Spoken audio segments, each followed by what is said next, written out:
Welcome back to part 2 of this video series Learn Hadoop. This is Pranit, your host for the video. Today we are going to learn how Hadoop MapReduce program works with a very simple program as an example for our illustration. The program we are going to discuss about is a word count program. This is the simplest program you can possibly think of writing using the MapReduce framework. As the name suggests, a word count program basically takes a text data as input and produces a list of unique words and their corresponding frequency or number of occurrences of each of those words in the entire input dataset. I am opening a text editor for illustration purpose. You may not do so. I assume you have some basic knowledge of MapReduce framework. There are lots of well-explained theoretical tutorials or blogs out there which you can refer to know more about these terms or topics in details. In this video series, I will mostly stick to the practical implementation of Hadoop MapReduce framework. Hadoop MapReduce is a software framework for easily writing applications which process vast amounts of data in parallel on large clusters of commodity hardware in a reliable and fault-tolerant manner. By vast amount of data, I meant multi-terabyte datasets, and by large clusters, I meant thousands of nodes. A MapReduce job usually splits the input dataset into independent chunks, which are processed by the map task in a completely parallel manner. The framework sorts the output of the maps, which are then input to the reduce task. Typically, both the input and the output of the job are stored in a file system such as HDFS. The framework takes care of scheduling tasks, monitoring them, and re-executes the failed tasks. Always remember that any MapReduce job is composed of two important tasks. The first one is a map task and the second one is a reduce task. The framework provides us with a mapper to deal with map task and a reducer to deal with reduce task. Then we also have a driver code where we specify the input-output locations in HDFS and supply mapper and reducer via implementations of appropriate abstract classes. We also set the job parameters and configuration here. Driver code is where your main function resides and serves as the entry point for your entire application program. As the sequence of the name MapReduce implies, the reduce task is always performed after the map task. Now these are not the only tasks in a MapReduce job. There are other tasks such as partition, sort, combine, which you can override and implement yourself to customize the default way MapReduce framework works, which we will learn in some other videos. By default, MapReduce framework takes care of those tasks for you. So for now, you don't need to worry about that. You can run multiple MapReduce jobs from a single program. For a simple program such as word count, we only require one job to get the desired output. Now the entire MapReduce framework operates exclusively on key-value pairs. That is, the framework views the input to the job as the set of key-value pairs and produces a set of key-value pairs as output of the job, usually of different types. So we provide an input dataset which is converted into a set of key-value pairs, say K1, V1, where K1 is the key and V1 is the value. Map function in mapper takes in this set of key-value pairs as input, and for each such pair it produces a list of key-value pair, say list of K2, V2. Then some processing such as sorting, grouping, combining is done to give you a key, say K2, and a list of values, say V2, as one such key value pair as input to the reduce function in reducer. Now once you have this list of values in reduce function, you can possibly think of all the operations you can do with these values. You can find the maximum or minimum of these values, you can find the sum of these values, and so on. So your logic comes into play here and the logic is totally output driven. As an output of reduce function, you emit a list of key value pair, say list of K3 and V3 as your final job output. This is the simplest flow of input-output logic in a MapReduce job, and for simple program such as word count, this is all you need to know. The data type of key value pairs can be of any type, but the data type of input key value pairs of reducer must match the data type of output key value pairs of mapper. So if you are emitting string comma integer as output key value pair of mapper, then your reducer must accept string comma integer as input key value pair. Now Hadoop have its own data types with different names than what we know of in Java, but they are equivalent in terms of size and functionalities. Hadoop have the following primitive data types: Boolean writable, bytes writable, or rather byte writable. Then we have int writable, long writable, float writable, and double writable. Also vint writable, vlong writable.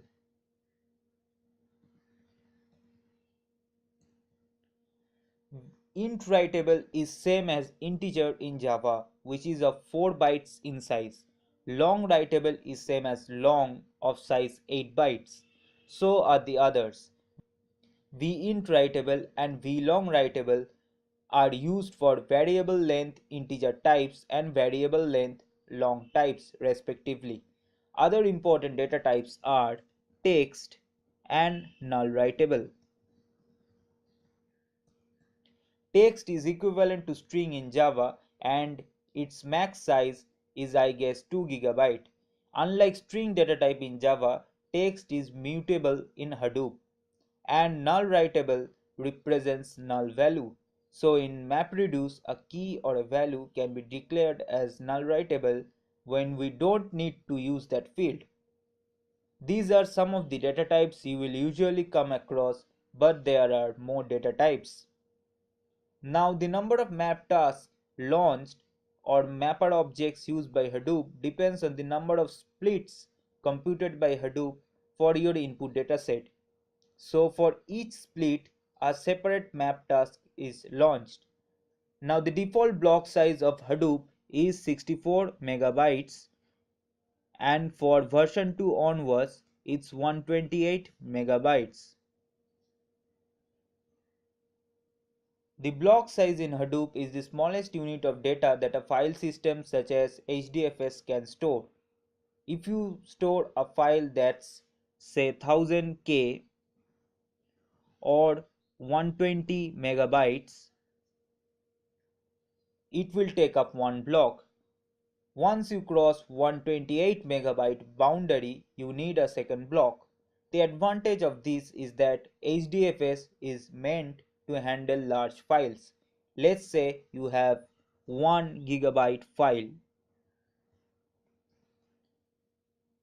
With a 4 KB block size, that is 4 kilobyte block size, you would have to make 2,62,144 requests to get that file, considering one request per block. You get the number of blocks like this: 1 multiplied by 1024. You convert gigabytes to megabytes, then you multiply by 1024 again to convert into kilobytes, and once you do so, you can divide it by the block size, which is already in kilobyte, and solving this you get 2,62,144 number of blocks, and thus 2,62,144 number of requests. In HDFS, these requests go across a network and come with a lot of overhead. Each request has to be processed by the name node to figure out where the block can be found. That's a lot of traffic. If you use 128 megabyte blocks, the number of requests goes down to 8, greatly reducing the cost of overhead and load on the name node. So 1 multiplied by 1024 converts gigabytes to megabytes, but you don't need to convert into kilobytes further because now your block size is in megabytes, which is 128, and once you solve this you get 8 blocks, that is 8 requests.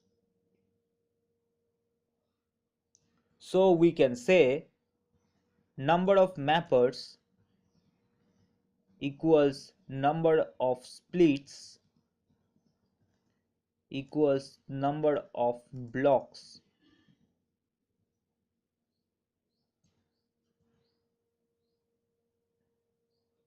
If your file is compressed, which in turn is not a splittable format, then you will end up with one mapper processing the whole file. Remember, input split is different from the block size. Block is a physical representation that contains the actual data, but input split is just a logical representation which just contains the split length and the split location. Number of reducers by default is 1.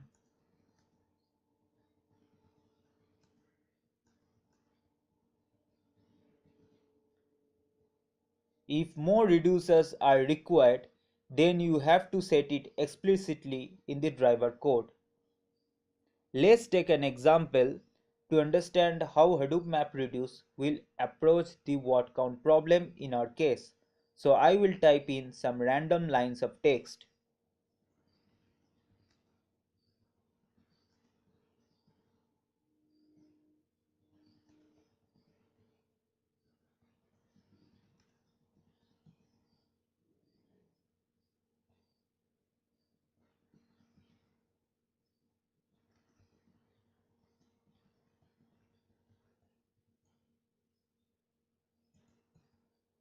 So for input dataset, each record is a line of input.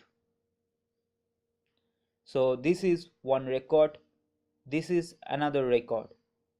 The key of data type long writable is the byte offset within the file of the beginning of the record. The value is the contents of the record excluding any line terminators such as new line or carriage return, and is of text data type. The input text will be divided into one split of 3 records. The records are interpreted as the following key value pairs.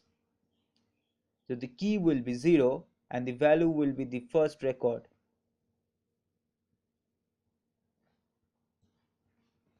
Next key will be 21 and the value will be the second record. And you can see we are excluding the line terminators in our values. And the next key will be 45 and value will be third record. So we start counting the characters from 0.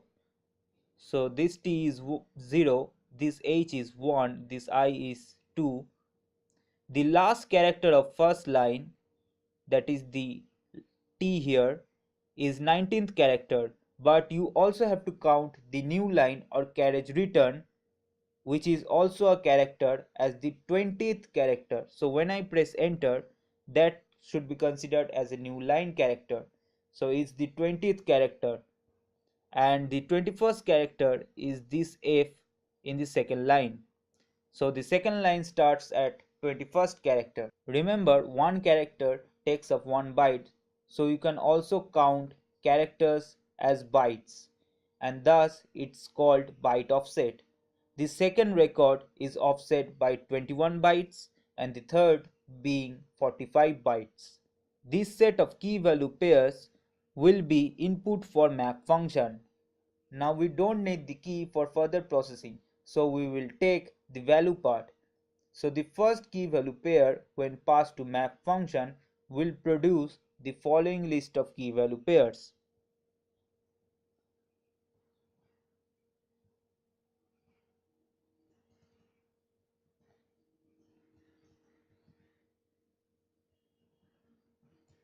This will produce this comma 1, is comma 1, sample comma 1 and input comma 1. So you took the first line, that is the value portion of the key value pair, and broke up or tokenized the line of text into list of words such as this, is, sample and input. We run in a loop of this list of words, take each word as the output key and attach 1 as the output value to make it a key value pair like this comma 1. 1 as the value because we need to count the words in the final output, and 1 signifies the occurrence of that word. Similarly, for other records, we get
you can clearly see that map function takes in long writable comma text as input key value pair and outputs text comma int writable as output key value pair.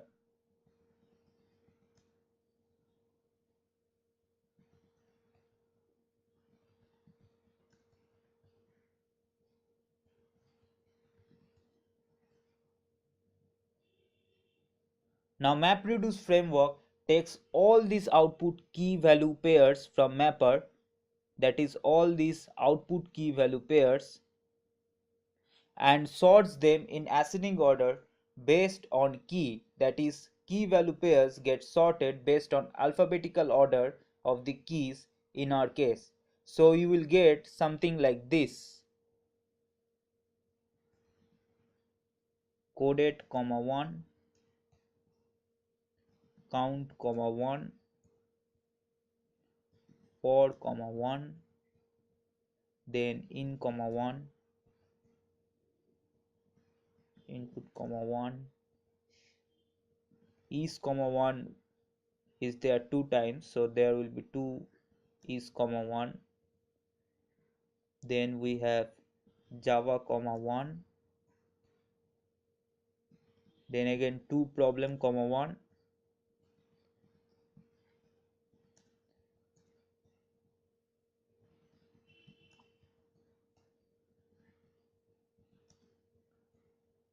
and finally word comma 1. Now you can see that sorting the key value pairs based on keys made it so easy for grouping or merging the keys that have occurred more than once. Is comma 1 occurred 2 times, so that's why you got 2 is comma 1 right next to each other. If is occurred 5 times, you would have got 5 is comma 1 right next to each other. Next, the MapReduce framework groups the similar keys together into a single key and a list of values. So you get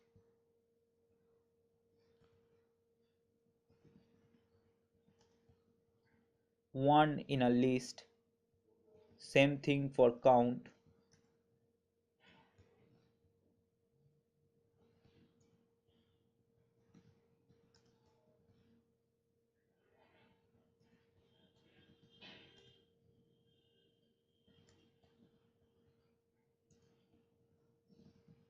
Since this occurred only once, so there is only 1 in the list.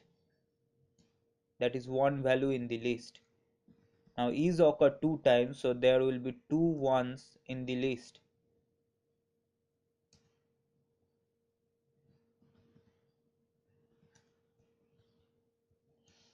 Same for problem.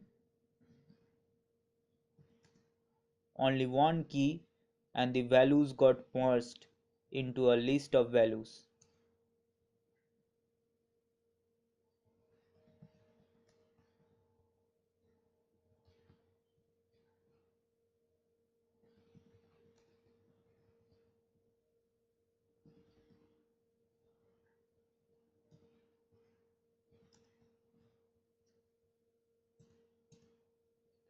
So if you had 5 E's in your input data set, you will get E's comma then 5 ones in a list. That is 4 and the last 5. That is 5 ones in a list. So you can see how this works. This is what I meant when I said some intermediate processing will take place between mapper and reducer. MapReduce takes care of this for you. This list of key value pairs will be passed to the reducer. So the reduce function will take the key and the list of values as input. Now since we have the list of ones as values, no other operation makes sense other than summing up the values or take the value itself. So imagine if these values were something else other than 1, say some integer values denoting temperatures of a city for a particular day, and the key being the name of the city, then you can find the minimum or maximum temperature of that city and output it. So as I said, your entire code logic here completely depends on the output you desire to achieve. For our word count program, we sum up the ones to get the count. The output key will remain the same as the input and the value being the sum we calculated. So we get the final output as a list of key value pairs, that is word and its corresponding count. So the final output key value pairs will look something like this.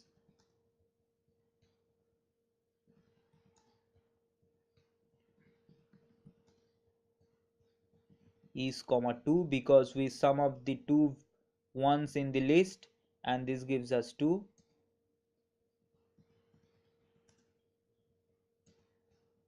Again problem comma 2.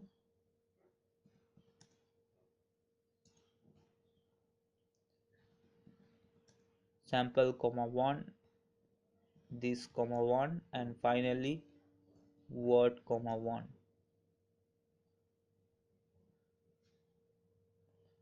Remember that reduce function should accept the same type of key value pair as emitted from mapper.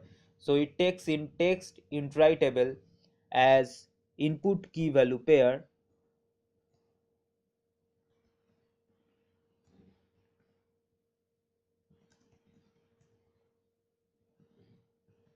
and outputs text and iterable as output key value pair for this program.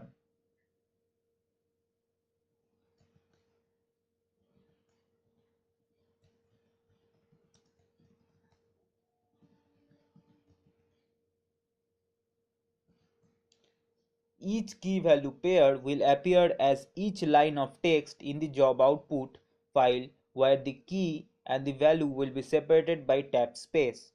So this is how Hadoop MapReduce will work for this word count problem behind the scenes. In the next video, I will straight away jump into coding and you will see the same logic will be used there too. It's good to have a clear idea beforehand so that you understand what exactly is happening in your code. I hope the explanations were clear and vivid enough to get you started with MapReduce programming. So stay tuned for the next video. Till then, goodbye.